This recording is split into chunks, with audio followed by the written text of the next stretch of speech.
Welcome guys, നമ്മുടെ big screen അപ്ഡേറ്റ്സിന്റെ പുതിയൊരു വീഡിയോയിലേക്ക് എല്ലാവർക്കും സ്വാഗതം. അങ്ങനെ നമുക്കിന്നൊരു 3 തമിഴ് സിനിമകളുടെയും അതുപോലെ തന്നെ ഒരു മലയാളം സിനിമയുടെ അപ്ഡേറ്റ് ആണ് ലേറ്റസ്റ്റ് ആയിട്ട് വന്നിട്ടുള്ളത്. നമ്മുടെ ആദ്യത്തെ അപ്ഡേറ്റ് എന്ന് പറയുന്നത് വാംസിയുടെയാണ്. നമ്മുടെ വാരിസു ഡയറക്ടർ വാംസിയുടെ അടുത്ത സിനിമ എന്ന് പറയുന്നത് ഷാഹിദ് കപൂറിന്റെ കൂടിയാണ്. എന്തായാലും വാരിസു എന്ന സിനിമയ്ക്ക് ശേഷം വലിയൊരു വിജയം തന്നെ ഷാഹിദ് കപൂറിന് വാംസി നൽകുമെന്ന് നമുക്ക് പ്രതീക്ഷിക്കാം. ഏകദേശം കൺഫർമേഷൻ ആയിട്ടുള്ള ഒരു ന്യൂസാണ്. അതുപോലെ തന്നെ ദിൽ രാജു എന്ന് പറയുന്ന ഒരു പ്രൊഡ്യൂസറാണ് ആ ഒരു സിനിമ പ്രൊഡ്യൂസ് ചെയ്യപ്പെടുന്നത്.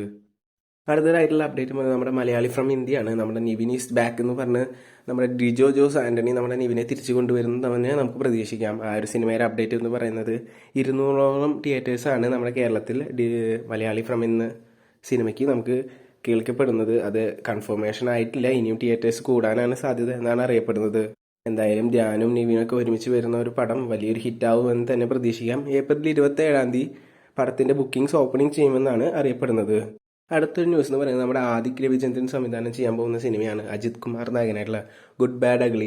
അതിൽ നമ്മുടെ ശ്രീലീല ഒരു സുപ്രധാന വേഷത്തിൽ എത്തുമെന്നാണ് പറയപ്പെടുന്നത്. അതൊരു ഐറ്റം ഡാൻസ് ആണെന്നാണ് ഇപ്പോൾ അൺഒഫീഷ്യൽ ആയിട്ടുള്ള ഒരു ന്യൂസ് വരുന്നത്. എന്തായാലും ശ്രീലീല ഒരു പ്രധാന വേഷത്തിൽ എത്തുന്നുള്ള കാര്യം കൺഫർമേഷൻ ആണ്. അപ്പോൾ തന്നെ പടത്തിന്റെ ഒരു റേഞ്ച് നല്ല രീതിയിലേക്ക് പോകുമെന്ന് നമുക്ക് പ്രതീക്ഷിക്കാം. കാരണം അജിത്തൊക്കെ ആ ഒരു പടത്തിന് ശേഷം വീണ്ടും തിരിച്ചുവരവ് ആഗ്രഹിക്കുന്ന ഒരു നല്ല നടനാണ്. ഗുഡ് ബാഡ് അഗ്ലിയുടെ പുതിയതായ അപ്ഡേറ്റുകൾക്ക് എന്തായാലും നമുക്ക് കാത്തിരിക്കാം. അവസാനത്തെ ന്യൂസ് എന്ന് പറയുന്നത് നമ്മുടെ ഇന്ത്യൻ 2 ആണ്. ഇന്ത്യൻ 2ന്റെ റിലീസ് ജൂണിൽ എന്തായാലും ഉണ്ടാവും എന്നുള്ള കാര്യം കൺഫർമേഷൻ ആണ്. അതിന് മുന്നേ തന്നെ ഇന്ത്യൻ 1 റീ റിലീസ് ചെയ്യാനാണ് തീരുമാനിക്കപ്പെട്ടിരിക്കുന്നത്. മെയ് അവസാനത്തോടു കൂടി ഇന്ത്യൻ റീ റിലീസ് ചെയ്യുമെന്നാണ് പറയപ്പെടുന്നത്.